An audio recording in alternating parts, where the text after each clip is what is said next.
It's not a lack of money or skill that kills startups, it's fear. Now, that is a fear of, for example, rejection that does things like blocking testing. What do I mean by that?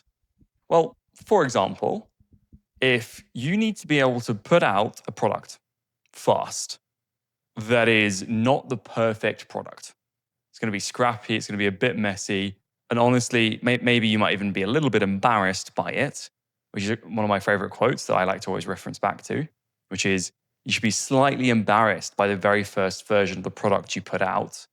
If not, you've waited too long. But if you have fear, if you're fear of rejection, if you're fearful about how people may perceive you or perceive the company or the product, you're going to hold back from putting something out that people can use. That's going to slow down your testing. It's going to slow down your learning or the feedback that you're getting. And if you're slowing down, then someone else can be moving faster than you. And we do not want that. So fear is the killer. Or for example, let's say the fear of imperfection. And that's going to delay your launch, right? We want everything to be perfect by the time we go live. Now, we can do that, no problem. But inevitably, that's going to slow things down. And so in the same way, if we want to test fast, we want to be learning quickly, if we want to be putting the thing out, making money from it, learning, speaking to people, having people tell us, oh my God, this is amazing. Having people tell us, hey, this isn't very good because I want to go and do something, right? We want that feedback because that's going to allow us to go and actually do what someone wants. Whereas if we spent 2 or 3 months longer in development, we make what we think is the perfect thing. The reality is we're still probably going to get most of the same feedback because it's not necessarily a reflection of, hey, like this doesn't look good, I don't like it. It's, hey, I want it to do this, why can't it do this?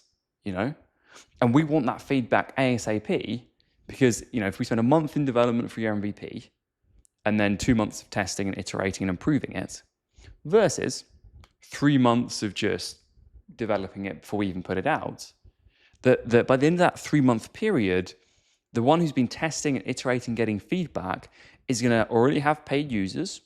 We're going to have such a better product because we've been continuously improving and iterating based on the feedback. And the users are going to be more loyal because they've heard us talk and we say, hey, we're going to fix it. We go and fix it. We make it better. And they're going to start advocating for our success because they're going to go, these guys are amazing. They are constantly working to make the thing better. And that's such a better path than trying to make everything perfect. There's not only a fear of rejection, but a fear of imperfection that can get in the way. And obviously, the biggest one here is going to be the fear of failure, right? If we're so concerned about treading on eggshells, or we're concerned that if we're not perfect in some way, shape, or form, the entire business is going to fail. If we think that people are just going to straight up reject us and walk away and say, thanks, but no, that's just going to cripple our ability to execute a move. And I'm sure you've come across this elsewhere, but you just have to move fast. You have to learn and iterate, make mistakes, right? Do things like, that was really stupid in retrospect. But you're going to learn. And the person who just keeps running, and sometimes they run into a wall, and sometimes they run across the finish line, that person's going to end up so much further along. And they'll be wiser because of it. So obviously with caveats, you have to be measured decisions, measured risk. Don't take blind or stupid risk. But you have to take some risks. And if you're not willing to do that, you're going to really struggle as a startup founder. And this is me speaking from experience as a founder myself. And in our software development studio, we are working with new founders every single day.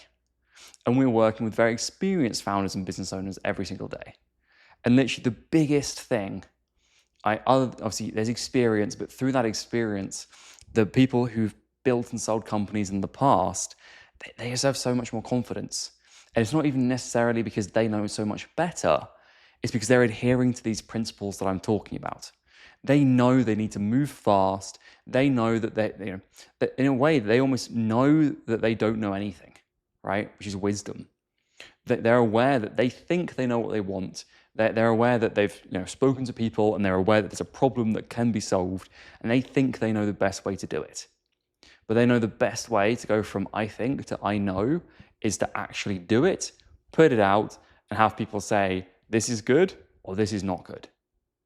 And so that is honestly the biggest thing that we see all of the time with all of our clients. And we see the difference between the people who are very, very successful with it, both in the past and in the future. And we see the people who don't allow themselves to achieve that same level of success. So we help founders push through that fear and move forward. We guide them with our own experience. If you're interested in that kind of support or service, all the links are in the video description below. Thanks.